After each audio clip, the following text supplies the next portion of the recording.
Hello दोस्तों, welcome you all to the online platform of होमो coaching. आप सबको पता है हमने थर्मोडायनामिक्स शुरू किया है। हमने काफ़ी बेसिक हम कवर कर चुके हैं। कल हमने देखा था कि डिफरेंट डिफरेंट प्रोसेस हमने देखे थे। आपको पता होगा कल हमने अलग अलग प्रोसेस में वर्क ट्रांसफर की इक्वेशन निकाली थी। Constant volume, constant pressure, isothermal, adiabatic, polytropic. In process में हमने कल वर्क ट्रांसफर की इक्वेशन निकाली थी और हमने ये भी देखा था कि इंटीग्रेशन पी डीवी किसके लिए वैलिड होता है। तो आई होप आप चीजों को प्रॉपरली रिवाइज कर रहे होंगे थोरोली, और डेली क्वेश्चंस लगा रहे होंगे और प्रॉपरली स्टडी के लिए टाइम दे रहे होंगे। ठीक है, तो हमने कल पॉलीट्रॉपिक प्रोसेस तक देखा था कि पॉलीट्रॉपिक प्रोसेस में हम वर्क ट्रांसफर की इक्वेशन कैसे निकालेंगे। ठीक है, आप सबको पता है कि पॉलीट्रॉपिक प्रोसेस की इक्वेशन क्या होती है। PV to the power n is equal to constant. आप सबको पता है कि पॉलीट्रॉपिक प्रोसेस की इक्वेशन क्या है, PV to the power n is equal to constant. अब मान लीजिए क्या है, अगर हमको फॉर एग्जांपल एग्जाम में एक एक्सप्रेशन दिया है, मान लीजिए हमको दिया है PV to the power k is equal to constant. PV to the power k is equal to constant. मान लो हमको एग्जाम में कोई इस तरह का एक्सप्रेशन दे दिया आपके ऑब्जेक्टिव एग्जाम में, ठीक है, और आपसे पूछेगा कि k की डिफरेंट डिफरेंट वैल्यू के लिए ये प्रोसेस डिफरेंट डिफरेंट होंगे।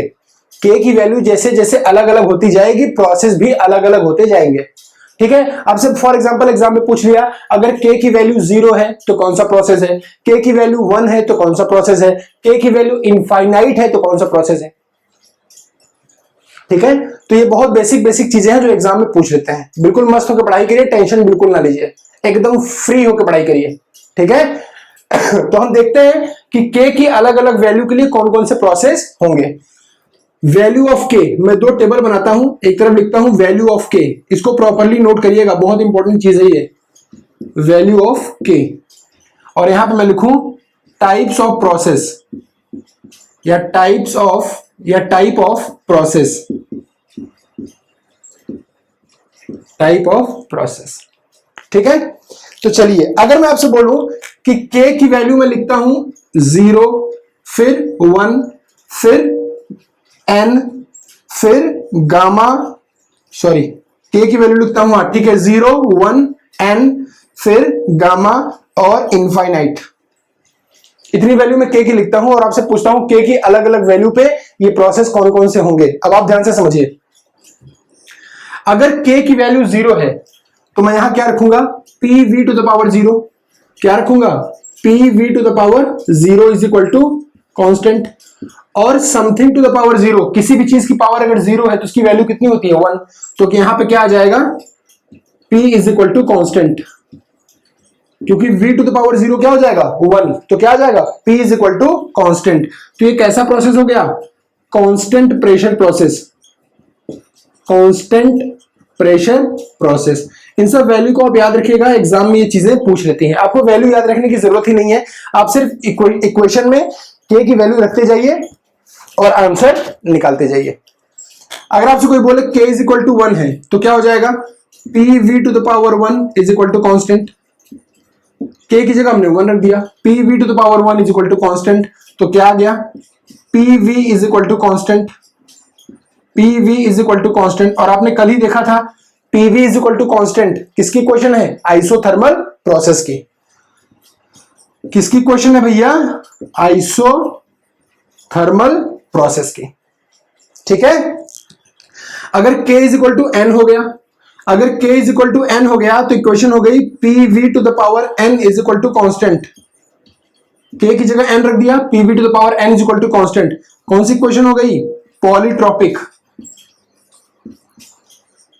कौन सी क्वेश्चन हो गई, पॉलीट्रॉपिक।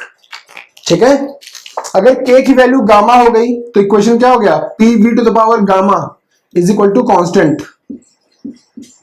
k की जगह हमने रख दिया gamma, PV to the power gamma is equal to constant. Confuse मत होइए, ये n है पॉलीट्रॉपिक इंडेक्स और ये गामा है एडियाबैटिक इंडेक्स। ठीक है, तो इक्वेशन क्या बन गई, एडियाबैटिक। प्रोसेस कैसा बन गया, एडियाबैटिक प्रोसेस। ठीक है, सिंपल सी चीज है, बस n की जगह वैल्यू रखते जाना है।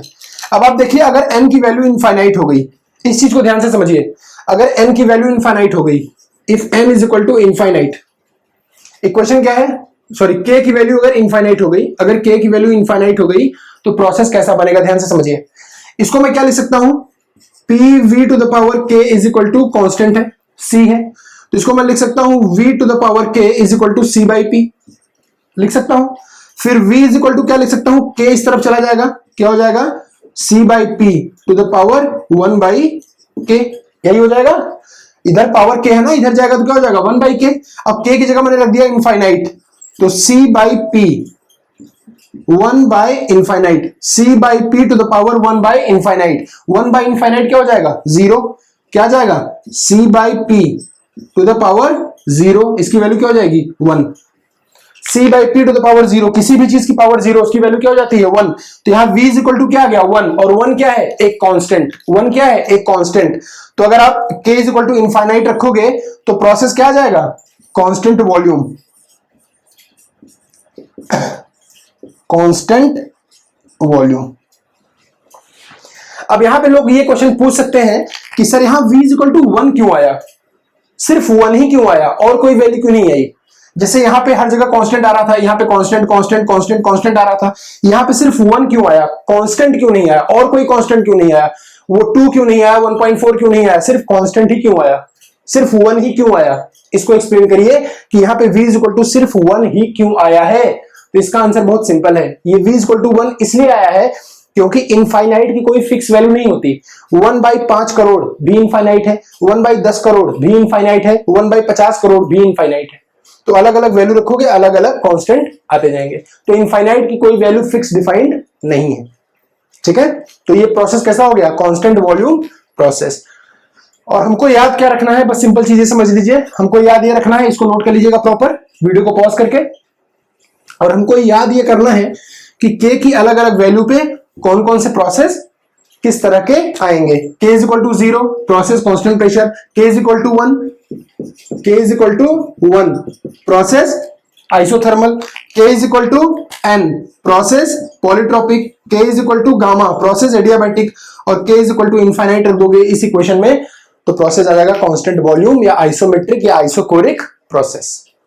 क्लियर है, कितना क्लियर है। चलिए इसको इरेज करते हैं, सिंपल सी चीज है, इतना कोई ध्यान देने वाली बात नहीं है। हाँ, इस बात को ध्यान रखिएगा, इस पूरी टेबल को एज इट इज नोट कर लीजिए, इस पे स्टार मार्क कर लीजिए। ये क्वेश्चन एग्जाम में बहुत इंपॉर्टेंट है, एग्जाम में क्वेश्चन ही पूछ लेते हैं, ये एग्जाम में क्वेश्चन पूछ लेंगे, ठीक है। अब चलिए देखते हैं इन सब प्रोसेस को, के की जो अलग अलग हमने वैल्यू ली, के बराबर 0 1, ये सब जो हमने वैल्यू ली है ना, के की अलग अलग वैल्यू, के बराबर 0 के बराबर 1, ये सब, इसको हम पीवी डायग्राम पे कैसे दिखाएंगे, मतलब इन सब प्रोसेस को हम पीवी डायग्राम पे कैसे दिखाएंगे। चलिए, तो अगला हमारा जो टॉपिक है वो ये है कि इन सब प्रोसेस को हम कैसे दिखाएंगे पीवी डायग्राम पे। Representation of various processes on PV diagram, representation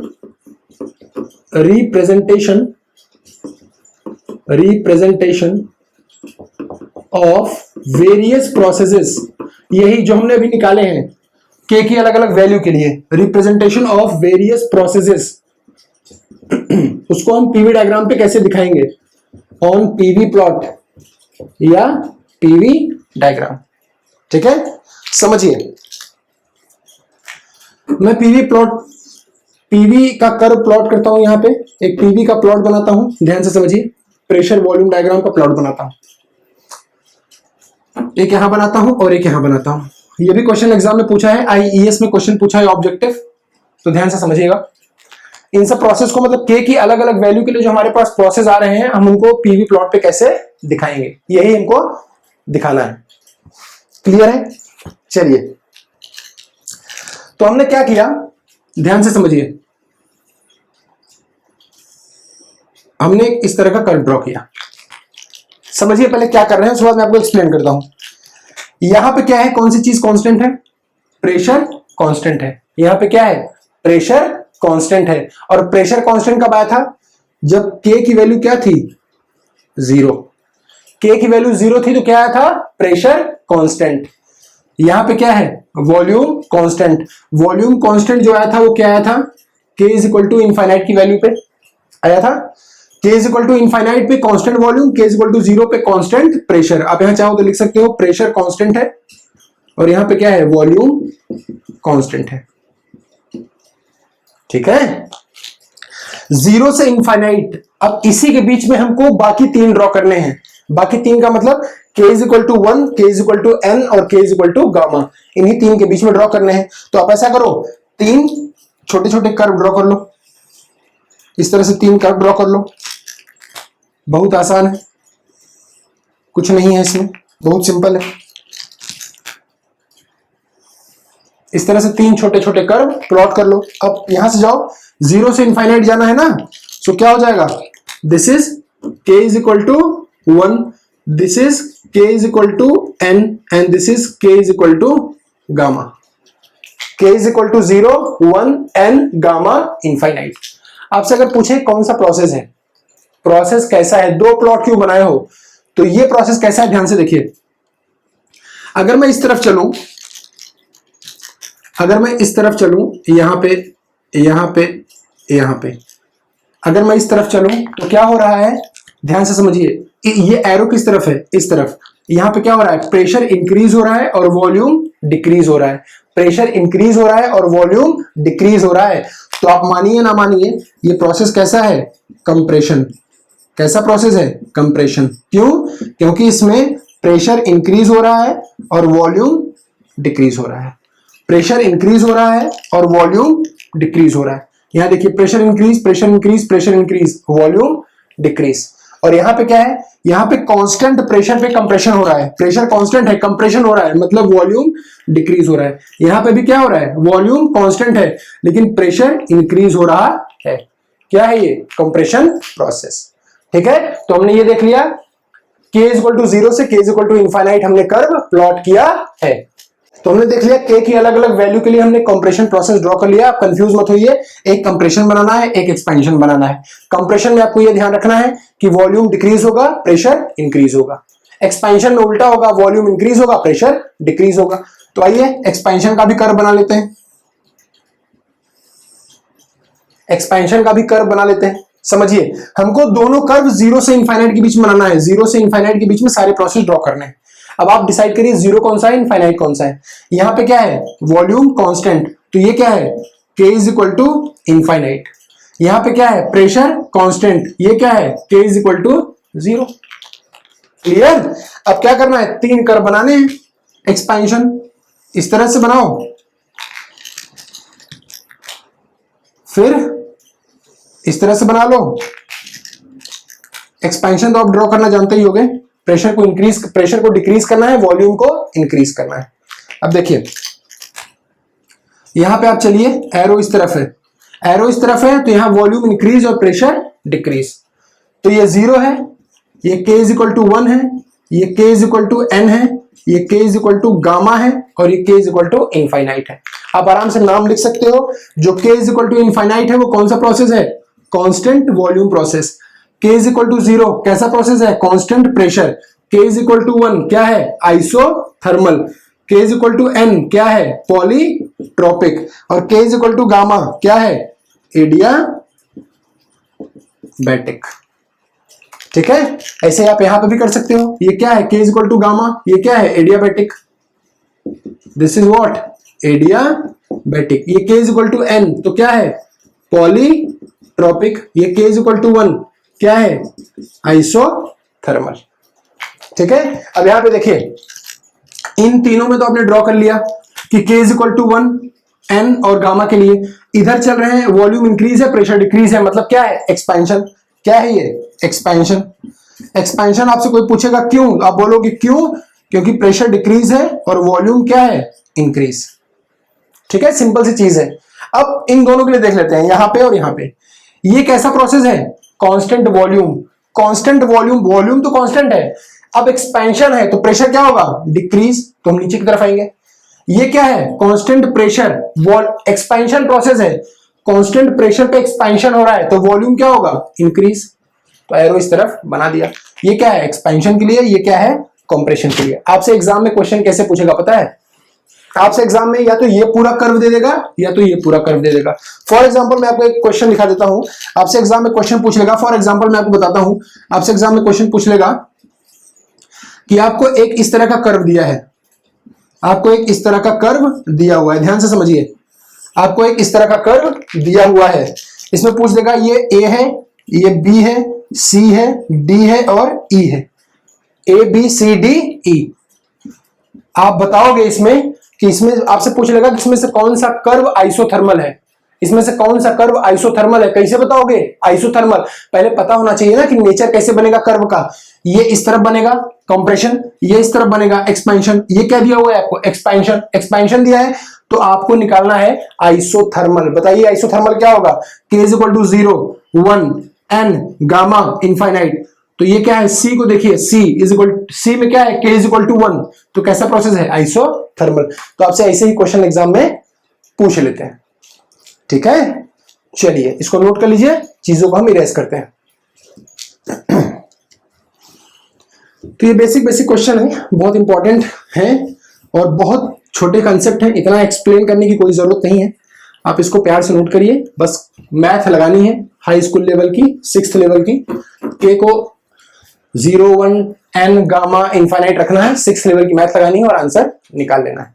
बस याद रहे, एक्सपेंशन में pressure decrease, volume increase, compression में प्रेशर इंक्रीज, वॉल्यूम डिक्रीज। इतनी चीजें आपको पता होनी चाहिए, ठीक है। चलिए नेक्स्ट हेडलाइन डालते हैं, slope of isothermal curve and adiabatic curve on PV diagram.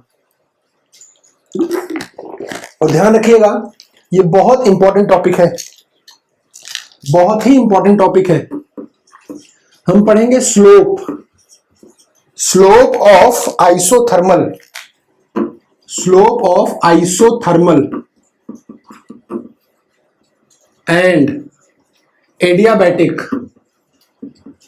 Slope of isothermal and adiabatic curve on PV diagram या पीवी प्लॉट। पीवी प्लॉट पे हम आइसोथर्मल और एडियाबैटिक का स्लोप निकालने की कोशिश करेंगे, ठीक है। अब देखिए आपको मैं बेसिक बताऊं, सबसे पहला हम केस क्या लेंगे आइसोथर्मल का, केस 1। केस हम लेंगे फर्स्ट क्या, slope of isothermal curve, slope of isothermal curve किस पे निकालना है, पीवी प्लॉट पे। किस पे निकालना है, पीवी प्लॉट पे। पिछले लेक्चर मैंने आपको बताया था कि अगर हमको पीवी प्लॉट पे कांस्टेंट टेम्परेचर का कर्व ड्रॉ करना है, मतलब आइसोथर्मल कर्व ड्रॉ करना है, तो आइसोथर्मल की इक्वेशन क्या होती है, इक्वेशन ऑफ, देखो ध्यान से, equation of isothermal, equation of isothermal process. बताइए क्या होती है, आपने कई बार देखा है, मैंने बताया भी है, PV is equal to constant, PV is equal to constant. ये किस तरह से बनेगा, X Y is equal to constant, X Y is equal to constant, मतलब रेक्टेंगुलर हाइपरबोला, मैंने आपको बताया था। तो आप इसको ड्रॉ करिए, रेक्टेंगुलर हाइपरबोला, ठीक है। अब आपको स्लोप निकालना है, ध्यान से समझिए। स्लोप क्या होता है, मैंने क्या किया, स्लोप मुझे निकालना है तो मैंने इस तरह से इसको बना दिया और मुझे ये निकालना है स्लोप मुझे ये निकालना है स्लोप सॉरी, ये निकालना मुझे स्लोप। अब ये स्लोप क्या होगा, अगर मैं, देखिए ये प्रेशर एक्सिस है, प्रेशर एक्सिस, इसमें मैंने छोटा सेगमेंट लिया, क्या हो गया, डीपी, छोटा प्रेशर, प्रेशर एक्सिस पे छोटा सेगमेंट डीपी, वॉल्यूम एक्सिस पे छोटा सेगमेंट, क्या हो गया, डीवी। आप सीखिए पहले स्लोप कैसे निकालेंगे। अब क्या निकालेंगे यहां पे, स्लोप क्या होता है, tan थीटा। स्लोप क्या होगा आपको पता ही है, आपने बचपन से पढ़ा है। स्लोप क्या होता है, tan थीटा। स्लोप मतलब tan थीटा। tan थीटा क्या होता है, परपेंडिकुलर अपॉन बेस, मतलब DP by DV, DP by DV, ये है स्लोप। तो हमको डीपी बाय डीवी निकालना है, किसका, आइसोथर्मल प्रोसेस का स्लोप निकालना है। कैसे निकालेंगे, ध्यान से समझिए। आपको पता है आइसोथर्मल प्रोसेस की इक्वेशन क्या है, PV is equal to constant. क्या करोगे, डिफरेंशिएट कर दो, ऑन डिफरेंशिएटिंग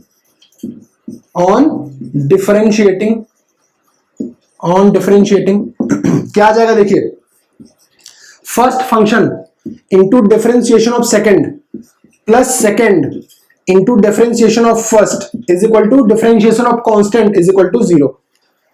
ठीक है, प्रोडक्ट ऑफ टू फंक्शन का डिफरेंशिएशन कैसे लगाएंगे? First function differentiation of second plus second into differentiation of first, और कांस्टेंट का डिफरेंशिएशन क्या हो जाएगा? 0। ठीक है, तो देखिए यहां से क्या मिला, P DV is equal to minus V DP. इसको इधर लगाए, P DV is equal to minus V DP. अब हमें चाहिए क्या, क्या चाहिए? हमको तो चाहिए ना डीपी बाई डीवी। दुनिया जहां से हमको कोई मतलब ही नहीं है, हमको तो डीपी बाई डीवी चाहिए। तो ले आ दो डीपी बाई डीवी, डीवी को इधर लेके जाओ, डीपी यहां पहले से है, डीपी बाई डीवी, तो वी इधर चलाएगा, क्या बच जाएगा? Minus P by V. बहुत इंपॉर्टेंट एक्सप्रेशन है, बहुत इंपॉर्टेंट एक्सप्रेशन है, एकदम दिल में बसा लेना। हर एग्जाम में क्वेश्चन पूछ लेते हैं कि slope of isothermal curve on PV diagram, क्या बोलोगे? Minus P by V. This is what, DP by DV is what? Slope of isothermal curve, slope of, this is slope of isothermal curve, temperature constant, slope of isothermal curve on PV diagram is equal to minus P by V। Clear है? Clear? चलिए अब देखते हैं slope of adiabatic curve, इसको note कर लीजिए proper. चलते हैं आगे, स्लोप ऑफ एडियाबैटिक कर्व, ध्यान रखिएगा, बहुत इंपॉर्टेंट डिस्कशन है ये। थर्मोडायनामिक्स सही पूछो तो पिछले 2-3 लेक्चरों में ही स्टार्ट हुई है ढंग से। ठीक है, तो इसको नोट करिए प्रॉपर और याद करिए। माइनस पी बाई वी क्या है? आइसोथर्मल का स्लोप, किस पे? पीवी डायग्राम पे। ठीक है, चलिए अब आते हैं second case, slope of adiabatic curve. Slope of adiabatic curve, तो slope of adiabatic curve, slope of adiabatic curve. ठीक है, एडियाबैटिक कर्व की इक्वेशन क्या होती है? आपको पता है क्या होती है? PV raise to the power gamma is equal to constant. PV raise to the power gamma is equal to constant. तो ये भी कैसी इक्वेशन है? X Y to the power N is equal to constant, मतलब higher order का hyperbola, nth order का hyperbola. तो hyperbola तो ऐसे ही बनेगा, ऐसे बनेगा हाइपरबोला। ठीक है, तो हम क्या करेंगे, हाइपरबोला तो बन गया, अब हमको पता है स्लोप कैसे निकालना है। स्लोप आप वही process, theta tan theta is equal to DP by DV, तो हमको यहां पे भी डीपी बाई डीवी निकालना है। अब डीपी बाई डीवी कब आएगा? ध्यान से समझो, जब भी आपको स्लोप निकालना है किसी भी इक्वेशन से, आप तुरंत समझो कि डीपी बाई डीवी कब आएगा। यहां तो पी और वी का टर्म है ना, डीपी डीवी कब आएगा? जब इसको डिफरेंशिएट करेंगे, जब हम इसको डिफरेंशिएट करेंगे तभी तो डीपी आएगा, तभी तो डीवी आएगा। तो कर लो डिफरेंशिएट, लिख लो ऑन डिफरेंशिएटिंग, ऑन डिफरेंशिएटिंग। मुझे पता है तुम लोग हाई स्कूल इंटर में पढ़े होगे, चीते हो तुम लोग, है ना, खटाखट डिफरेंशिएशन करोगे। करिए डिफरेंशिएशन, फर्स्ट फंक्शन p, ध्यान से देखिए, into differentiation of second function, इसका differentiation x to the power n का डिफरेंशिएशन क्या होता है? nx to the power n minus 1, यही होता है। तो मैंने लिखा first function into differentiation of second, gamma v to the power gamma minus 1 into dv। First function into differentiation of second function plus second function into differentiation of first DP is equal to constant का 0, constant का differentiation 0। फिर से देख लो, first function as it is, differentiation of second gamma V to the power gamma minus 1 into DV. ठीक है, next second function as it is into differentiation of first is equal to constant का 0। Clear है? अब समझिए, इसको मैं arrange करता हूं, कैसे लिखता हूं, देखिए गामा पी, गामा लिखा फिर पी लिखा, एक ही बात है, चाहे एक्स वाई लिखो चाहे वाई एक्स लिखो, एक ही बात है। फिर क्या किया मैंने, V to the power gamma minus 1 को कैसे लिखा, ध्यान से समझिए, V to the power gamma minus 1 को मैंने लिखा V to the power gamma by V. V to the power gamma minus 1 को मैंने कैसे लिखा, V to the power gamma by V. ये ऊपर जाएगा तो क्या हो जाएगा, गामा माइनस 1, सेम चीज आ जाएगी, into DV as it is, plus अब इसको इधर ही कर लेते हैं, इस तरफ कर लेते हैं, इसको इक्वलिटी के उस तरफ कर लेते हैं। कैसे आ जाएगा, देखिए v to the power gamma into DP, किसके साथ, माइनस साइन के साथ। ठीक है, तो यहां से क्या फायदा हुआ, ये टर्म क्या हो गया, cancel. v to the power gamma क्या हो गया, कैंसिल। हमको क्या चाहिए, dp बाई dv, क्या चाहिए, dp बाई dv। बाकी दुनिया जहां से हमको कोई मतलब नहीं है, यहाँ dp है यहाँ dv है, दोनों को इसको इस तरफ ले जाओ और dp बाई dv ले आओ, क्या आ जाएगा, डीपी बाई डीवी। बहुत आसान चीज है, सिंपल सी चीज है, इतना कोई दिमाग लगाने की जरूरत नहीं है। डीपी बाई डीवी, इधर क्या बचा देखिए, gamma P by V, gamma P by V यहां पहले से बचा और एक माइनस साइन और है, तो क्या बच जाएगा, minus gamma P by V, minus gamma P by V. This is nothing but slope of adiabatic curve. DP by DV is what, slope किसका, एडियाबैटिक कर्व का। Slope of Q is equal to zero, heat transfer zero, मतलब adiabatic curve. This is slope of adiabatic curve on PV plot या PV diagram या PV sketch. ठीक है, तो इन दोनों को ध्यान से नोट करिए। आइसोथर्मल का स्लोप पीवी पे minus P by V, adiabatic का स्लोप पीवी पे minus gamma P by V. इतना क्लियर है? चलिए इसको नोट करिए, आगे का इंपॉर्टेंट डिस्कशन देखते हैं। ये बहुत आसान है, इसमें इतना दिमाग मत लगाइए, सिंपल सी चीज है, सिर्फ डिफरेंशिएट करना है और आपको स्लोप निकाल लेना है। चलिए इसको नोट करिए खटाखट, देखते हैं आगे। दो चीजें हमने देख लिया, आइसोथर्मल का स्लोप कितना है, minus P by V, adiabatic का स्लोप कितना है पीवी डायग्राम पे, minus gamma P by V. एक बार मैं समराइज करता हूं, लिख देता हूं ताकि आपको समझ में आए। स्लोप, ठीक है, किसका, आइसोथर्मल का, स्लोप ऑफ आइसोथर्मल कितना है पीवी प्लॉट पे, माइनस पी बाई वी। और यही स्लोप जब हमने निकाला एडियाबैटिक का किस पे, पीवी प्लॉट पे, तो क्या आया, minus gamma times P by V. अब एक चीज ध्यान से समझिए, मैं लिख सकता हूं, देखिए आइसोथर्मल का क्या है, minus P by V, adiabatic का क्या है, minus gamma times P by V, या मैं इसको ऐसे लिख सकता हूं, gamma times minus P by V, ये भी लिख सकता हूं। एडियाबैटिक का स्लोप क्या है, minus gamma times P by V, मैंने माइनस को मैं अंदर ले गया और गामा को बाहर निकाल लिया, क्या हो गया, gamma times minus P by V. अब ये माइनस पी बाई वी क्या है, क्या है ये minus P by V, isothermal का स्लोप, और gamma minus P by V क्या है, एडियाबैटिक का स्लोप। इसका मतलब मैं इस माइनस पी बाई वी की जगह लिख सकता हूं स्लोप ऑफ आइसोथर्मल, इस माइनस पी बाई वी की जगह मैं लिख सकता हूं this is slope of isothermal, लिख सकता हूं। तो मेरा इंपॉर्टेंट नोट समझिए क्या आया, इंपॉर्टेंट नोट जो आपके काम का है वो समझिए। इंपॉर्टेंट नोट मेरा ये आया कि slope of adiabatic curve, slope of adiabatic curve on PV diagram, on PV diagram, ध्यान से समझिएगा, बहुत इंपॉर्टेंट चीज है, is equal to gamma times, is equal to gamma times, this is what, slope of isothermal, gamma times slope of, gamma times slope of isothermal curve, slope of isothermal curve किस पे, on PV diagram. Slope of adiabatic curve on PV diagram is equal to gamma times slope of isothermal curve on PV diagram. इसका मतलब अगर आपसे पूछे कि PV diagram पे किसका स्लोप ज्यादा होता है, पीवी डायग्राम पे किसका स्लोप ज्यादा होता है, आप क्या बोलोगे, slope of adiabatic curve on PV diagram is equal to gamma times slope of isothermal curve on PV diagram. तो अगर आपसे कोई पूछे कि किसका स्लोप ज्यादा होता है, आप बोलोगे ये कौन सी पूछने वाली बात है, साफ साफ दिख रहा है, एडियाबैटिक का स्लोप ज्यादा होता है किससे, आइसोथर्मल से। कितना ज्यादा होता है, गामा टाइम्स, कितना ज्यादा होता है, गामा टाइम्स। एडियाबैटिक कर्व का स्लोप पीवी डायग्राम पे ज्यादा होता है किससे, आइसोथर्मल कर्व से, कितना, गामा टाइम्स। इस गोल्डन स्टेटमेंट को बिल्कुल याद रखिएगा, एग्जाम में क्वेश्चन पूछ देते हैं। ठीक है, चलिए अब देखते हैं, दो कर्व प्लॉट करते हैं और देखते हैं, दो कर्व प्लॉट करते हैं और देखते हैं इनमें कौन सा आइसोथर्मल है और कौन सा एडियाबैटिक है।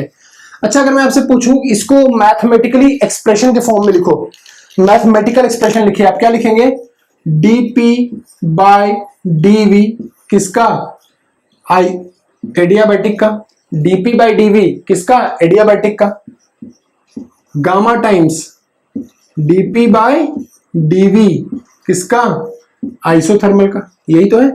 एडियाबैटिक का स्लोप गामा टाइम ज्यादा होता है किससे? एडियाबैटिक से। तो मैथमेटिकली आप इसको इस फॉर्म में भी लिख सकते हैं। चलिए दो कर्व प्लॉट करता हूं और आप मुझे बताएंगे कि इनमें से कौन सा एडियाबैटिक है और कौन सा आइसोथर्मल है। चलिए मान लीजिए मैं आपको दो तीन केस दिखा देता हूं ताकि आपको क्वेश्चन बिल्कुल क्लियर हो जाए। एक ही केस मैं आपको दिखा देता हूं और एक केस यहां पे मैं आपको दिखा देता हूं। मैं दो कर्व प्लॉट करूंगा और आपको बताना है दोनों में से कौन सा एडियाबैटिक है कौन सा आइसोथर्मल है। चलिए एक कर्व मैंने प्लॉट किया कुछ इस तरह का, कुछ इस तरह का। मान लीजिए ये कर्व है ए, ये कर्व है बी, ठीक है।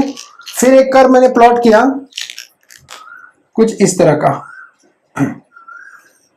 ये मान लीजिए है ए और ये मान लीजिए है बी। आपको बताना है कि इन दोनों कर्व में से कौन सा एडियाबैटिक है कौन सा आइसोथर्मल है। आपको बताना है इन दोनों कर्व में से कौन सा एडियाबैटिक है कौन सा आइसोथर्मल है। पहले आप इसमें बताइए फिर आप इसमें बताइए। समझिए ये पहला केस है, ये दूसरा केस है। बिल्कुल ध्यान से समझिए, क्वेश्चन एग्जाम में ऐसे ही पूछते हैं। ये कर्व दे देगा, पूछेगा कौन सा एडियाबैटिक है कौन सा आइसोथर्मल है, बताओ। तो कैसे बताओगे? जब कंसेप्ट पता होगा तब ना बताओगे, है ना। तो पहले कंसेप्ट पता होना चाहिए। अब आपने दिमाग में रख लिया आपने दिमाग में रख लिया कि ओ सर एडियाबैटिक का स्लोप ज्यादा होता है आइसोथर्मल से, एडियाबैटिक का स्लोप ज्यादा होता है आइसोथर्मल से, एडियाबैटिक का स्लोप ज्यादा होता है आइसोथर्मल से। आपने दिमाग में रख लिया। अब क्वेश्चन पूछ दिया इसमें बताओ। आपने बोला कि सर ये तो मैं पढ़ा हूं, ये तो मैं पढ़ा हूं, ये तो मैं पढ़ा हूं, इसका θ1 इसका कितना हो गया θ2, तो θ2 ज्यादा है θ1 से, तो θ2 मतलब कर्व बी एडियाबैटिक हो गया और कर्व ए आइसोथर्मल हो गया। आपने ये पढ़ा था, आपके दिमाग में है ना कि एडियाबैटिक का स्लोप ज्यादा होता है आइसोथर्मल से। आपने देखा कि बी का स्लोप ज्यादा है θ2, ए का स्लोप कम है θ1, तो बी क्या हो गया एडियाबैटिक और ए क्या हो गया आइसोथर्मल। लेकिन अगर आप ऐसे लगा दोगे ना एग्जामिनर कॉपी चीर के फेंक देगा, एक नंबर नहीं देगा क्योंकि गलत है, गलत है ना ये। तो कंसेप्ट पढ़ना जरूरी नहीं है, कंसेप्ट किस बेस पे काम कर रहा है उसको बेसिक में जाके समझिए। तो डायरेक्टली ऐसे ही कोई भी आंसर मत लगा दो, है ना। ऐसे ही डायरेक्टली कोई भी आंसर मत लगाइए। पहले समझिए कि चीज जो भी चीज आप पढ़े हो वो किसके लिए वैलिड है, पहले आप उसको समझिए तब आप उसको यूज करिए कंसेप्ट को। मैंने आपसे क्या बोला, दो कर्व हमारे पास है, कर्व ए और कर्व बी। आपको बताना है कि कौन सा एडियाबैटिक है कौन सा आइसोथर्मल है, ठीक है। ध्यान से समझिए। आइसोथर्मल का स्लोप आपने कितना पढ़ा -p/v। एडियाबैटिक का स्लोप आपने कितना पढ़ा gamma times -p/v, gamma times -p/v। एक चीज दोनों में है जो आपको नहीं दिखाई दे रही है, जो आपको देखना चाहिए वो ये है कि दोनों का स्लोप क्या है निगेटिव। दोनों का स्लोप क्या है निगेटिव। तो आप कहां से नापेंगे निगेटिव एक्सिस से। कहां से नापेंगे निगेटिव एक्सिस से। क्यों? क्योंकि दोनों का स्लोप क्या है निगेटिव। बहुत से लोग इसी में चक्कर खा जाते हैं, बेहोश हो जाते हैं, निकाल नहीं पाते स्लोप, ठीक है। ऐसे लगा देंगे इसका कम है इसका ज्यादा है, ये एडियाबैटिक है आइसोथर्मल है, ऐसे लगा दोगे एग्जामिनर कॉपी फाड़ के फेंक देगा, जाओ, है ना। तो कंसेप्ट सही से यूज करो। क्या है कंसेप्ट, दोनों का स्लोप क्या है निगेटिव। तो कहां से नापोगे निगेटिव एक्स एक्सिस से। कहां से निगेटिव एक्सिस से। अब इधर क्या है पॉजिटिव एक्स, इधर क्या है निगेटिव एक्स, ठीक है। तो जहां से दोनों कर्व ओरिजिनेट हो रहे हैं वहीं पे जाके बैठ जाओ, जहां से दोनों कर्व निकले हैं वहीं पे जाके बैठ जाओ और निगेटिव एक्स एक्सिस से स्लोप नापो, क्योंकि दोनों का स्लोप क्या है निगेटिव। तो आपने निगेटिव से नापा दोनों का स्लोप, आपको दिखा कर्व बी का स्लोप θ1, कर्व ए का स्लोप θ2। अब आप मुझे बताइए किसका स्लोप ज्यादा है। ऑब्वियसली θ2 ज्यादा है θ1 से। θ2 क्या है ज्यादा किससे θ1 से। θ2 ज्यादा है θ1 से। θ2 क्या है θ2 किसका स्लोप है कर्व ए का स्लोप। स्लोप ऑफ कर्व ए ज्यादा है किससे स्लोप ऑफ कर्व बी से। सिंपल सी बात है ना। θ2 किसका स्लोप है ए का, θ1 किसका स्लोप है बी का। तो ए का स्लोप ज्यादा है किससे बी से। तो कर्व ए क्या हो गया एडियाबैटिक, क्योंकि एडियाबैटिक का स्लोप ज्यादा होता है। और कर्व बी क्या हो गया आइसोथर्मल। तो ऐसे लगाओगे। इसमें आ जाओ, इसमें भी आप क्या करोगे इधर क्या है पॉजिटिव एक्स, इधर क्या है निगेटिव एक्स। आपको कहां बैठ जाना है जहां से कर्व ओरिजिनेट हो रहा है, जहां से कर्व ओरिजिनेट हो रहा है वहीं से बैठ जाओ और दोनों का स्लोप नाप लो नेगेटिव एक्स एक्सिस से। आपने क्या किया, नेगेटिव एक्स एक्सिस से दोनों का स्लोप नापा, ध्यान से समझिए। तो आप यहां से गए नेगेटिव, क्या हो गया θ1, यहां से गए यहां, क्या हो गया θ2। किसका स्लोप ज्यादा है, θ2। θ2 ज्यादा है ना, θ2 ज्यादा है किससे, θ1 से। θ2 किसका स्लोप है, b का। θ1 किसका स्लोप है, a का। मतलब कर्व b का स्लोप ज्यादा है कर्व a से। तो जो कर्व b है ना भैया, वो क्या हो गया, एडियाबैटिक। कर्व b क्या हो गया, एडियाबैटिक। और कर्व a क्या हो गया, आइसोथर्मल। क्या हो गया, आइसोथर्मल। तो ये बेसिक कंसेप्ट है, आपको इसी तरह से यूज करके क्वेश्चंस लगाने हैं। आई थिंक अब आप स्लोप खटाखट निकाल लोगे। ठीक है, एक स्टेटमेंट लिखते हैं और इस टॉपिक को खत्म करते हैं। एक स्टेटमेंट लिखते हैं, स्टेटमेंट बहुत ही गोल्डन स्टेटमेंट है, आपकी जिंदगी भर काम आएगा। जब भी आपको स्लोप निकालना होगा आपको हमेशा काम आएगा। स्टेटमेंट लिखेंगे आप, क्या लिखिए, नोट करके, नोट लिखोगे as the slope of both the curves, as the slope of both the curves, both the curves किसका, आइसोथर्मल और एडियाबैटिक, दोनों कर्व का slope as the slope of both the curves on PV plot is negative, as the slope of both the curves on PV plot is negative, hence always, underline कर लीजिएगा इस word को, always measure the slope, always measure the slope from, कहां से नापोगे, कौन से axis से, मैंने अभी बताया किस एक्सिस से नापोगे, फ्रॉम नेगेटिव एक्स एक्सिस। किससे नापोगे, नेगेटिव एक्स एक्सिस से। जिसका स्लोप ज्यादा वो एडियाबैटिक और जिसका कम वो आइसोथर्मल। तो ये है हमारा basic concept about slope of adiabatic and isothermal curve. Clear. चलिए नेक्स्ट अपने टॉपिक पे हम चलते हैं जिसका नाम है ideal gas equation for various processes. Ideal gas equation for various processes, और बहुत इंपॉर्टेंट टॉपिक है, उसको समझिए। आपने बचपन से पढ़ा होगा, 7th 8th या 9th में पढ़ा होगा, अलग अलग लॉस पढ़े होंगे, चार्ल्स लॉ, बर्ल्स लॉ, गै-लुसैक्स लॉ, अलग अलग लॉस पढ़े होंगे। तो वही हमको छोटा छोटा देखना है। ठीक है, तो आप क्या करेंगे, हेडलाइन डालेंगे ideal gas equation, ideal gas equation, ideal gas equation for various processes, for various processes, अलग अलग प्रोसेस के लिए आइडियल गैस की इक्वेशन। मैंने आपको बताया था आइडियल गैस क्या होती है, कोई भी गैस, आइडियल गैस किस कंडीशन में बिहेव करती है। अगर आप ना देखे हो तो पिछला लेक्चर देख के आइए, है ना, 1-2 लेक्चर पीछे जाइए और देख के आइए। मैंने क्या बताया था, आइडियल गैस क्या होती है, कोई भी गैस दुनिया की आइडियल गैस बन सकती है कब, जब प्रेशर क्लोज टू 0 हो और टेम्परेचर बहुत ज्यादा हो। प्रेशर क्लोज टू 0 हो और टेम्परेचर बहुत हाई हो, इस कंडीशन में कोई भी गैस आइडियल गैस की तरह बिहेव कर सकती है। हमको ये नहीं देखना है, आप देखिएगा पिछला लेक्चर मैंने आपको बताया है, और अगर नहीं भी देखा है तो कोई बात नहीं, जब हम आइडियल गैस पढ़ेंगे अपने लास्ट टॉपिक में थर्मोडायनेमिक्स के एंड में, तो हम उसके बारे में डिस्कशन करेंगे। फिर हम देखेंगे वो अंडरवॉल इक्वेशन वगैरह सब देखेंगे वहीं पे। ठीक है, चलिए, तो हमको निकालना है आइडियल गैस की इक्वेशन अलग अलग प्रोसेस के लिए। अलग अलग प्रोसेस हैं, constant volume, constant pressure, constant temperature, adiabatic, polytropic, और सब में हमको क्या करना है, अलग अलग प्रोसेस में मतलब हमको आइडियल गैस की इक्वेशन लगानी है। ठीक है, आइए सबसे पहला प्रोसेस देखते हैं। हाँ, एक चीज ध्यान रखिएगा, आइडियल गैस के लिए दुनिया में एक ही इक्वेशन है जो जिम्मेदार है, वो क्या है, PV is equal to mRT। इस इक्वेशन को अपने जहन में बसा लो और कभी भूलना मत, दिल में बसा लो इसको, है ना, और कभी भूलना मत। वैसे भी जो लोग आपके दिल में होते हैं आप उनको जल्दी भूलते तो हो नहीं, है ना, और उन्हीं की वजह से जिंदगी खराब होती है। तो थोड़ा ध्यान रखिएगा, इसको दिल में बसाइए, इससे प्यार करिए, जिंदगी आबाद हो जाएगी। एक बार ट्राई करके देखिए। पहला प्रोसेस क्या है, आइडियल गैस की क्वेश्चन निकालनी है अलग अलग प्रोसेस के लिए। पहला प्रोसेस है कांस्टेंट वॉल्यूम प्रोसेस। बहुत आसान चीजें हैं, इतना कोई बड़ी चीज नहीं है, कोई तोप नहीं है। कांस्टेंट वॉल्यूम प्रोसेस में आपको आइडियल गैस की इक्वेशन लगानी है। आपको करना क्या है, कांस्टेंट वॉल्यूम में वॉल्यूम कांस्टेंट उठा के इसमें रख दो, कांस्टेंट प्रेशर प्रोसेस उठा के इसमें रख दो, कांस्टेंट टेम्परेचर प्रोसेस उठा के इसमें रख दो, और जो भी आंसर आए उसको निकाल लो। क्या करना देखिए, कांस्टेंट वॉल्यूम प्रोसेस में आइडियल गैस की इक्वेशन लगानी है, तो लिखोगे फॉर आइडियल गैस हम जानते हैं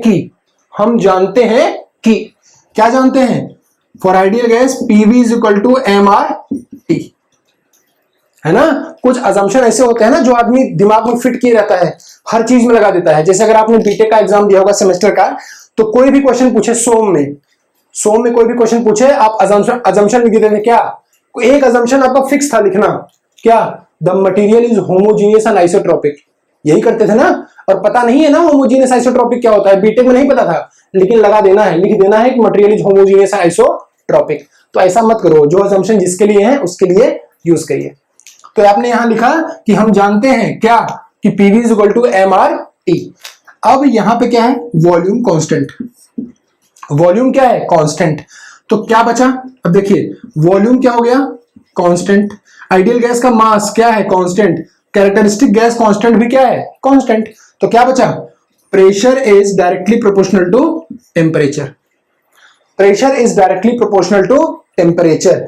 तो इसको मैं, ये कौन सा प्रेशर है ध्यान रखिएगा, दिस इज एब्सोल्यूट प्रेशर, और इसको क्या लिखोगे, this is absolute temperature. Absolute pressure that is directly proportional to absolute temperature when the volume of ideal gas is constant। Clear है, या यहां पे मैं क्या लिख सकता हूं, P1 by P2 is equal to T1 by P2। Simple सी बात है, P1 by P2 is equal to T1 by T2। क्या है, प्रेशर प्रोपोर्शनल टू टेम्परेचर। अब क्वेश्चन जो एग्जाम में आता है ना, वो ये पूछता है कि ये लॉ किसका है, किसने इसका नाम दिया, लॉ का नाम किसने दिया, ये कौन सा लॉ है, किस साइंटिस्ट ने इसको दिया है। तो मैं आपको सब लॉ को याद रखने की ट्रिक बता रहा हूं, ध्यान से समझिए।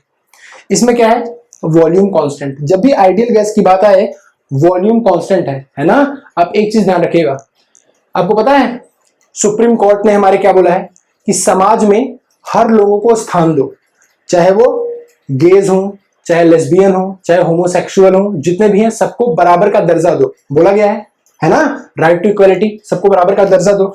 मतलब सुप्रीम कोर्ट ने ये बोला कि समाज में जो भी गेज हैं या लेस्बियंस हैं, उनका क्या करो, वॉल्यूम फिक्स करो, उनको भी स्थान दो, उनका भी वॉल्यूम फिक्स करो। किसका, गेज का। तो इसको बोलते हैं गे-लुसैक्स लॉ, गे-लुसैक्स लॉ। ध्यान रखिएगा, सुप्रीम कोर्ट ने बोला कि समाज में जितने भी गेज हैं, लेस्बियन हैं, होमोसेक्सुअल हैं, तो अब गेज को याद रखो, जितने भी गेज हैं उनका वॉल्यूम फिक्स करो, वॉल्यूम फिक्स करो उनका, उनको भी स्थान दो। तो इसको क्या बोलते हैं, गे-लुसैक्स लॉ। ध्यान रखिएगा, ये गे-लुसैक नाम है, काम नहीं है, दिस इज नाम नॉट काम। क्लियर, ये साइंटिस्ट का नाम है, तो इसको हम बोलते हैं गे-लुसैक्स लॉ। अब गे-लुसैक्स लॉ को आप डिफाइन कैसे करोगे, according to Gay Lussac's law, according to Gay Lussac's law, at constant volume of an ideal gas, statement कैसे लिखोगे देख लो, at constant volume of an ideal gas, at constant volume of an ideal gas, at constant volume of an ideal gas, the absolute pressure is directly proportional to absolute temperature. The absolute pressure is directly proportional to absolute temperature. This is nothing but Gay-Lussac's law। Clear है, चलिए। अच्छा, इसका मतलब अगर आपसे कोई बोले, इसका मतलब अगर आपसे कोई बोले कि मुझे हीट एडिशन कैसे दिखाना है, हीट रिजेक्शन कैसे दिखाना है, मतलब टेम्परेचर बढ़ेगा तो प्रेशर भी बढ़ेगा, टेम्परेचर घटेगा तो प्रेशर भी घटेगा। अगर मैं पीवी प्लॉट यहां पे आपको दिखा दूं और आपसे मैं बोलता हूं कि ये बताइए, दो प्रोसेस मैंने बताया, एक प्रोसेस ये बताया और एक प्रोसेस ये बताया। आपसे मैंने पूछा कि ये बताइए इसमें से कौन सा हीट एडिशन है, कौन सा हीट रिजेक्शन है, बताइए। कौन सा हीट एडिशन है, कौन सा हीट रिजेक्शन है, क्या बोलोगे कि सर दोनों में वॉल्यूम तो कांस्टेंट है, यहां भी वॉल्यूम कांस्टेंट, यहां भी वॉल्यूम कांस्टेंट, मतलब मैं गेलुसैक लॉ की बात कर रहा हूं, सिंपल सी बात है। अब वॉल्यूम कांस्टेंट है, जहां पे प्रेशर बढ़ रहा है वहां पे टेम्परेचर भी बढ़ेगा, जहां प्रेशर बढ़ रहा है वहां टेम्परेचर भी बढ़ेगा, मतलब हीट एडिशन होगा, जहां प्रेशर घट रहा है वहां टेम्परेचर भी घटेगा, मतलब हीट रिजेक्शन होगा, है ना। तो यहां प्रेशर बढ़ रहा है, टेम्परेचर भी बढ़ेगा, हीट एडिशन, यहां प्रेशर घट रहा है, टेम्परेचर भी घटेगा, this is heat rejection process. आपने देखा होगा हीट एडिशन और हीट रिजेक्शन इसी तरह का प्रोसेस देखा होगा आपने ऑटो साइकिल में, ऑटो साइकिल में, क्लियर। चलिए इन सबका यूज आएगा बाद में, देखते रहिएगा। नेक्स्ट जो हमारा है कांस्टेंट वॉल्यूम हमने पढ़ लिया, अब हम आते हैं constant pressure process. Ideal gas की इक्वेशन लगानी है, पहला हमने लगा लिया कांस्टेंट वॉल्यूम के लिए, अब हम लगाएंगे कांस्टेंट प्रेशर के लिए। दूसरा प्रोसेस कैसा है, कांस्टेंट प्रेशर प्रोसेस। दूसरा प्रोसेस क्या है, कांस्टेंट प्रेशर, क्या नाम था और इसका, आइसोपिस्टिक, और क्या नाम था, आइसोबारिक। तो यहां पे क्या है, प्रेशर कांस्टेंट है, सिंपल सी बात है, 1 मिनट का काम है। कैसे लगाओगे, फॉर आइडियल गैस, हर जगह वही काम करना है, for ideal gas PV is equal to mRT, हो गया। अब m और r तो पहले से कांस्टेंट है, मास और ये कैरेक्टरिस्टिक गैस कांस्टेंट, ये पहले से कांस्टेंट है, यहां प्रेशर अभी अभी कांस्टेंट हो गया, कांस्टेंट प्रेशर पढ़ रहे हो ना, प्रेशर क्या हो गया, अभी अभी कांस्टेंट हो गया, तो ले देके क्या बचा, volume proportional to temperature, volume proportional to temperature, this is what, volume of ideal gas, PV is equal to mRT में v क्या होता है, volume of ideal gas, and this is what, absolute temperature, मतलब temperature in kelvin, ठीक है। तो यहां पे क्या गया, volume proportional to absolute temperature, या लिख सकते हो v1 by v2 is equal to T1 by T2। बता सकते हो किसका लॉ है, किसका लॉ है ये किसने बोला था, नाम याद रखिएगा, मैं आपको नाम याद रखने का तरीका बता रहा हूं। यहां आपने क्या पढ़ा, P is equal to C, मतलब pressure is constant, P is equal to C, मतलब प्रेशर कांस्टेंट, तो P से याद रखिए प्रिंस और C से याद रखिए चार्ल्स। प्रिंस चार्ल्स का नाम आपने सुना होगा, ब्रिटेन के राजकुमार प्रिंस चार्ल्स का नाम आपने सुना होगा, तो याद रखिए इस लॉ को क्या बोलते हैं, चार्ल्स लॉ, क्या बोलते हैं, चार्ल्स लॉ, इस लॉ को बोलते हैं चार्ल्स लॉ। चार्ल्स ने ये नियम दिया कि किसी भी आइडियल गैस के लिए कांस्टेंट प्रेशर पे, स्टेटमेंट आप नोट कर लीजिएगा प्रॉपर, मैं आपको स्टेटमेंट दे रहा हूं। चार्ल्स ने कहा कि किसी भी आइडियल गैस के लिए कांस्टेंट प्रेशर पे वॉल्यूम डायरेक्टली प्रोपोर्शनल होगा किसके, एब्सोल्यूट टेम्परेचर के। क्या बोला चार्ल्स ने कि for an ideal gas, statement बिल्कुल जरूर लिखिएगा, for an ideal gas at constant pressure, for an ideal gas at constant pressure the volume is directly proportional to its absolute temperature। ठीक है, ये किसका लॉ है, चार्ल्स का लॉ, ठीक है। चलिए अब थर्ड क्या आया, थर्ड क्या आया, थर्ड हम देखेंगे कांस्टेंट प्रेशर देख लिया, कांस्टेंट वॉल्यूम देख लिया, अब देखते हैं कांस्टेंट टेम्परेचर, कांस्टेंट टेम्परेचर। सो कांस्टेंट टेम्परेचर मतलब आइसोथर्मल प्रोसेस, कांस्टेंट टेम्परेचर मतलब आइसोथर्मल प्रोसेस में हम लगाएंगे आइडियल गैस की इक्वेशन। लगाइए, बहुत सिंपल है। फॉर आइडियल गैस सेम हर बार वही चीज करनी है। फॉर आइडियल गैस क्या करना है, for ideal gas PV is equal to mRT. अब आपको पता है दो चीज यहां पे पहले से कांस्टेंट है, कौन कौन सी, एम और आर, और अभी अभी आपने क्या कर दिया, टी को भी कांस्टेंट कर दिया। क्यों, क्योंकि हम कैसा प्रोसेस पढ़ रहे हैं, आइसोथर्मल, तो अभी अभी आपने क्या किया है, टेम्परेचर को भी कांस्टेंट कर दिया है। तो ले देके क्या बचा, ले देके बचा P V is equal to constant, constant constant constant क्या हो गया, constant, P V is equal to constant. This is equation of ideal gas for isothermal process, this is equation of ideal gas for isothermal process. आपसे ये पूछेगा कि ये law किसने दिया, आपसे पूछेगा ये लॉ किसने दिया, क्या बोलोगे, ध्यान से समझना। इसमें टेम्परेचर की बात हो रही है, किसकी बात हो रही है, टेम्परेचर की। मैं आपको हर लॉ को याद रखने का शॉर्टकट तरीका बता रहा हूं, ध्यान से समझिए। इसमें किसकी बात हो रही है, टेम्परेचर की हो रही है। टेम्परेचर मतलब जब भी आपके दिमाग में टेम्परेचर आए, ध्यान रखिएगा वर्ड बॉइलिंग, बॉयल होना, बॉइलिंग, ठीक है। और बॉइलिंग का मतलब टेम्परेचर, टेम्परेचर जब ज्यादा होगा तभी तो बॉइलिंग होगी, बॉइलिंग। टेम्परेचर से याद रखिएगा बॉइलिंग, और बॉयल से याद रखिएगा Boyle, BOYLE, this is Boyle's law, BOYLE, this is Boyle's law. तो बॉयल ने क्या बोला, बॉयल ने बोला कि फॉर एन आइडियल गैस, सबके स्टेटमेंट ध्यान से लिखिएगा, for an ideal gas at constant temperature, for an ideal gas at constant temperature, the product of pressure और किसका, and volume, product of pressure and volume is always constant, is always constant, ठीक है। तो ये हमने देख लिया क्या, बॉयल्स लॉ। क्लियर। चलिए अब हमको नेक्स्ट जो हमारा है, एक और हमको लॉ पढ़ना है जिसका नाम है एडियाबैटिक प्रोसेस के लिए हमको फिर से लगानी है आइडियल गैस की इक्वेशन। तो आइडियल गैस की इक्वेशन हमको एक और प्रोसेस के लिए लगानी है जिसका नाम है एडियाबैटिक प्रोसेस, एडियाबैटिक प्रोसेस।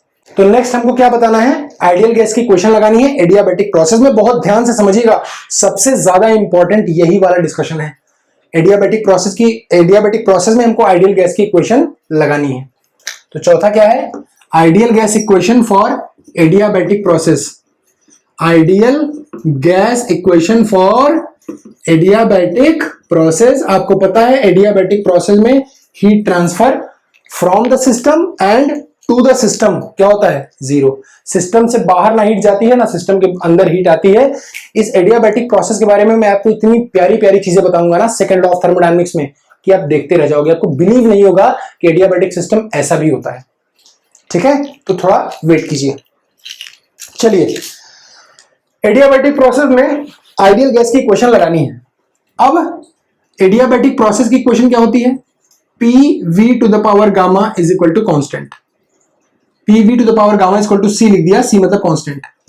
और आइडियल गैस की इक्वेशन क्या होती है, PV is equal to MRT, ये तो आप जानते ही होंगे।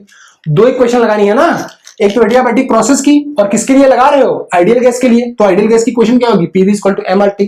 तो यहां से अगर मैं लिख दूं कि P is equal to MRT by V, तो कोई पाप तो नहीं हो जाएगा। अगर मैं यहां से लिख दूं P is equal to MRT by V, तो कोई पाप तो नहीं हो जाएगा, है ना, आसान है। और यहां मैं क्या लिख सकता हूं, P1 V1 to the power gamma is equal to P2 V2 to the power gamma. क्यों, क्योंकि हर, चाहे आप 1 पे रहो, चाहे 2 पे रहो, चाहे 3 पे रहो, जहां भी रहोगे P into V to the power gamma का प्रोडक्ट क्या है, constant. Adiabatic equation PV to the power gamma is equal to constant, इसको मैं कैसे लिख सकता हूं, P1 V1 to the power gamma is equal to P2 V2 to the power gamma लिख सकता हूं। So this is our equation number, मान लीजिए 1 या 2, मान लीजिए इसको, मान लीजिए 1। This is our equation number 2। यहां से मैं और क्या लिख सकता हूं, V1 बाई V2, देखिए ध्यान से, V1 by V2 to the power gamma is equal to P2 by P1 लिख सकता हूं, या V1 by V2 is equal to P2 by P1। यहां पावर गामा है, यहां जाएगा क्या हो जाएगा, 1 by gamma. This is equation number 3, this is equation number 3। Clear, समझिएगा बात को। अब आइए, अब मैंने क्या किया, ये जो P की वैल्यू है ना, P इज इक्वल टू क्या है, MRT बाई V। इस P की वैल्यू को मैंने उठाया और इस वाले इक्वेशन में पुट कर दिया। इस P की वैल्यू को मैंने उठाया और इस वाले इक्वेशन में PV to the power gamma is equal to constant में पुट कर दिया। तो क्या बचेगा, ध्यान से देखिए, P की जगह मैंने रखा MRT बाई V, P की जगह क्या रखा, MRT बाई V, तो आ गया MRT बाई V। इस इक्वेशन को ध्यान से समझिएगा, जब भी आप open system, close system, nozzle या कोई भी चीज पढ़ोगे ना, उन सब में ये इक्वेशन बहुत काम आने वाली है। तो P की जगह मैंने क्या रखा, MRT बाई V। अब क्या बचा, V to the power gamma, उसको मैंने लिख दिया as it is, V to the power gamma is equal to constant. Clear है। अब देखिए क्या बन गया ये, यहां पे मैंने लिखा इसको T into V to the power gamma, और इस v को ऊपर लेके गया तो क्या बन गया, गामा माइनस 1।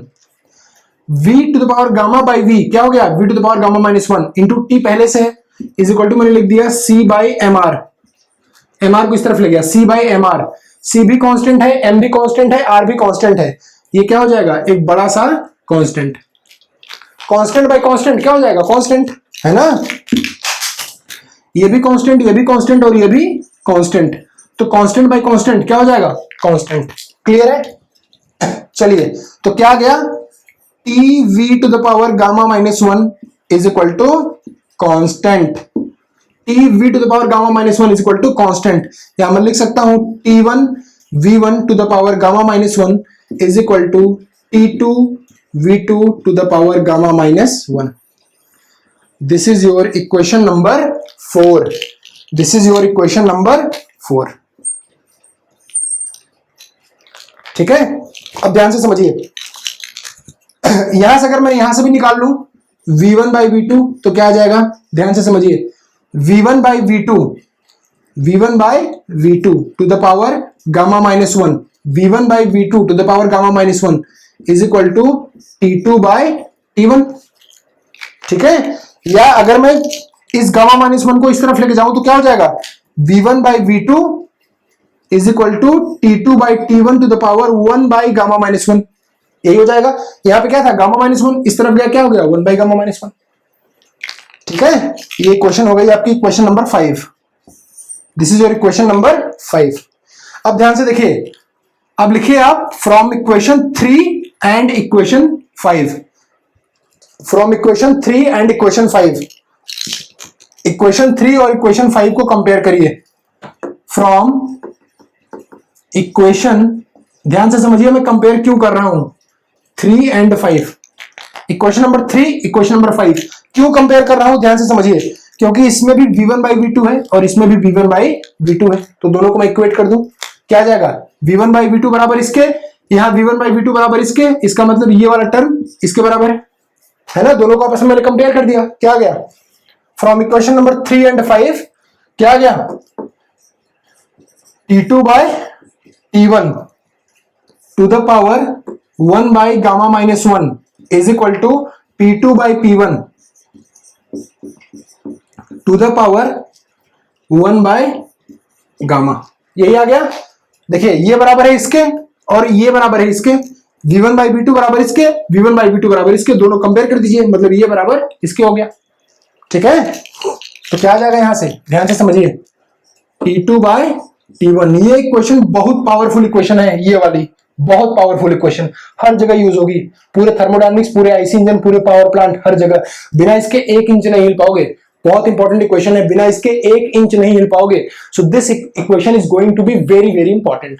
ठीक है, तो समझिए क्या किया, इक्वेशन 3 और 5 को कंपेयर किया, V1 बाई V2 की टर्म दोनों को कंपेयर कर लिया, तो ये P और T वाले टर्म आपस में बराबर हो गए, तो T2 by T1 is equal to P2 by P1, T2 by T1 is equal to P2 by P1, और P2 बाई P1 की पावर में क्या है, 1 बाई गामा, ये तो पहले से है।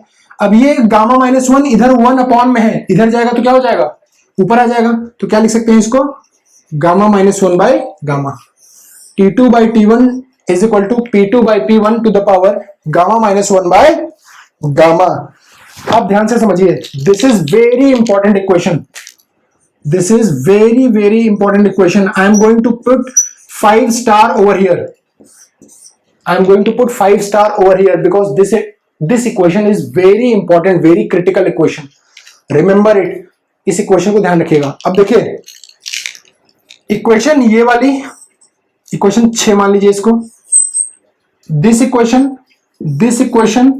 and this equation, these 3 equations are very very important। Adiabatic process में जहां भी आप इक्वेशन लगाओगे, ध्यान से समझिए, इस इक्वेशन को देखिए, प्रेशर और वॉल्यूम में रिलेशन, अगर आपको टेम्परेचर ना दिया हो, प्रेशर और वॉल्यूम दिया हो, ये इक्वेशन यूज कर लो, अगर आपको टेम्परेचर वॉल्यूम दिया हो, ये इक्वेशन यूज कर लो, अगर आपको प्रेशर और टेम्परेचर दिया हो तो ये इक्वेशन यूज कर लो, है ना, प्रेशर वॉल्यूम ये इक्वेशन, टेम्परेचर वॉल्यूम ये इक्वेशन, प्रेशर और टेम्परेचर ये इक्वेशन। क्लियर, तो आप इसको प्रॉपरली पहले नोट कर लीजिए, एकदम ध्यान से कर लीजिए, और मैं आपको ये तीनों इक्वेशन एक जगह इंपॉर्टेंट लिखवा देता हूं। कौन कौन सी? ये वाली इक्वेशन नंबर 6, इक्वेशन नंबर 2 और इक्वेशन नंबर 4। इक्वेशन 2, इक्वेशन 4 और इक्वेशन 6, ये तीन इक्वेशन बहुत इंपॉर्टेंट हैं। क्लियर? तो आप इसको प्रॉपर्ली नोट करिएगा, नोट बनाते रहिए और पढ़ते रहिए। तो मैं यहां पे लिख देता हूं फॉर एडियाबैटिक प्रोसेस। ये क्वेश्चन कब अप्लाई करोगे? When an ideal gas is undergoing adiabatic process. किसके लिए लगा रहे हैं? Adiabatic process. कौन सी गैस के लिए? आइडियल गैस के लिए। तो क्या लिखोगे? यहां लिखिए, so when an ideal gas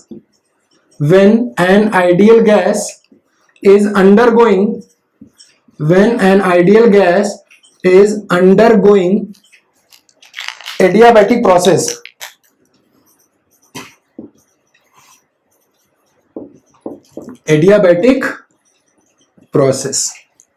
क्या लिखोगे? एडियाबैटिक प्रोसेस क्या होगा? देन अब तीनों क्वेश्चन बहुत इंपॉर्टेंट, ध्यान से समझिए। देन पहला P1 V1 to the power gamma is equal to P2 V2 to the power gamma. पहली इक्वेशन, ठीक है। दूसरी equation T1 V1 to the power gamma minus 1 is equal to T2 V2 to the power gamma minus 1। और third and last equation क्या आ जाएगा बताइए?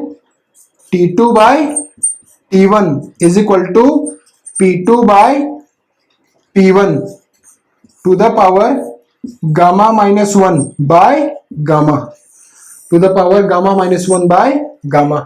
ये तीनों इक्वेशन बहुत इंपॉर्टेंट इक्वेशन है, ध्यान से समझिएगा इसको। These three questions are very very important. These three questions are very very very important. जब भी आपको प्रेशर वॉल्यूम में रिलेशन दिया हो ये लगाओ, टेम्परेचर वॉल्यूम में ये लगाओ, प्रेशर टेम्परेचर में तो ये इक्वेशन लगा लो। आपसे कोई पूछे ये इक्वेशन किसके लिए वैलिड है, क्या बोलोगे? Ideal gas, adiabatic process. Ideal gas और एडियाबैटिक प्रोसेस, क्लियर है? हाँ, अगर आपसे कोई पूछे कि किस सिस्टम के लिए वैलिड है, ओपन सिस्टम या क्लोज सिस्टम, क्या बोलोगे? जब मैं ये इक्वेशन डिराइव कर रहा था तो क्या मैंने किसी सिस्टम का नाम लिया? ओपन सिस्टम या क्लोज सिस्टम? मैंने कहीं नाम लिया, कहीं मैंने यूज किया W=PdV, यूज किया क्या? नहीं यूज किया। ना मैंने किसी सिस्टम का नाम लिया, ना मैंने ओपन बोला, ना मैंने क्लोज बोला, ठीक है। तो ये क्वेश्चन किसके लिए वैलिड है? For all system. This is valid for all system. For all system के लिए वैलिड है, मतलब चाहे ओपन हो या क्लोज हो, चाहे ओपन सिस्टम हो या क्लोज्ड सिस्टम हो, सबके लिए क्या है? ये क्वेश्चन वैलिड है। ओपन सिस्टम हो चाहे क्लोज सिस्टम हो, एडियाबैटिक प्रोसेस हो और आइडियल गैस हो। तो हमने इतनी क्वेश्चन देख ली आइडियल गैस से रिलेटेड एडियाबैटिक प्रोसेस में, ठीक है। तो ये है हमारा आज का लेक्चर, क्लियर है?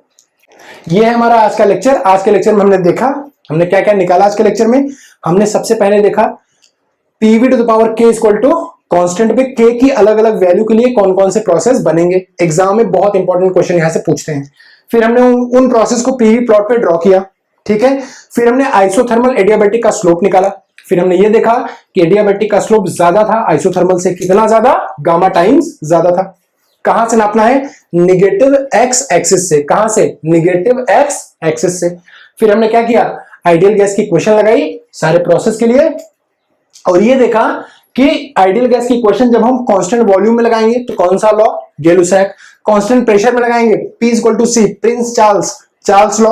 अगर हम कांस्टेंट टेम्परेचर में लगाएंगे बॉयल्स लॉ, ठीक है। और एडियाबैटिक प्रोसेस में लगाएंगे तो ये तीन इक्वेशन निकल के आएंगी। इन तीन इक्वेशन का validation valid for all the system, क्योंकि इसके डेरिवेशन में हमने किसी भी सिस्टम का नाम नहीं लिया कि क्लोज है या ओपन है, लेकिन आइडियल गैस के लिए लगेगा और एडियाबैटिक प्रोसेस के लिए लगेगा। This is for all the system, open and close. और अजम्पशन क्या है? एडिया प्रोसेस कैसा होना चाहिए? एडियाबैटिक। और क्या होना चाहिए? Ideal gas, ideal gas. इतने अजम्पशन इसके लिए ध्यान रखिएगा, ठीक है। अब हम जब कल का लेक्चर स्टार्ट करेंगे, अपना नेक्स्ट लेक्चर स्टार्ट करेंगे, उसमें मैं आपको दिखाऊंगा एक mind blowing beauty of Charles law. Mind blowing beauty of Charles law मैं आपको दिखाऊंगा और बहुत इंपॉर्टेंट मैं आपको कंसेप्ट बताऊंगा, बहुत प्यारा कंसेप्ट। और चार्ल्स लॉ को मैं सीधा रिलेट करूंगा आपके थर्ड लॉ ऑफ थर्मोडायनेमिक्स से। आप ध्यान से देखते रहिएगा, बस आपकी नॉलेज के लिए मैं आपको बताऊंगा, देखिएगा कितना ब्यूटीफुल कंसेप्ट है। चार्ल्स लॉ को हम रिलेट करेंगे सीधा किससे? थर्ड लॉ ऑफ थर्मोडायनेमिक्स से। मैं यहीं से आपको वहां उठा के ले जाऊंगा। और कल मैं आपको एक कन्वेंशनल प्रॉब्लम भी सॉल्व करवाऊंगा, 10 नंबर का आईएएस में पूछा है, इंजीनियरिंग सर्विसेज में 10 नंबर का कन्वेंशनल पूछा है। तो एसएससी जेई में जो कन्वेंशनल आते हैं वो कन्वेंशनल प्रॉब्लम्स वही होती हैं, वो सब्जेक्टिव प्रॉब्लम्स वही होती हैं जो आईईएस में कम नंबर में आती हैं। जैसे 5 नंबर, 7 नंबर या 10 नंबर में जो भी कन्वेंशनल आते हैं आईईएस के एग्जाम में, वही आ जाते हैं एसएससी जेई के सब्जेक्टिव पेपर में। तो मैं आपको इंपॉर्टेंट क्वेश्चन कराऊंगा कल एक बहुत प्यारा सा, और आपको चार्ल्स लॉ से रिलेट करूंगा सीधा थर्ड लॉ ऑफ थर्मोडायनेमिक्स से समझने की कोशिश करिएगा। और तब तक चैनल को देखते रहिए, लाइक करिए, सब्सक्राइब करिए, सारे फैकल्टी मेंबर्स को सपोर्ट करिए, बिकॉज इतनी गर्मी में आपके लिए वीडियो लगातार आ रही है। ठीक है, तो होमवर्क के यूट्यूब चैनल को देखते रहिए। Thank you so much.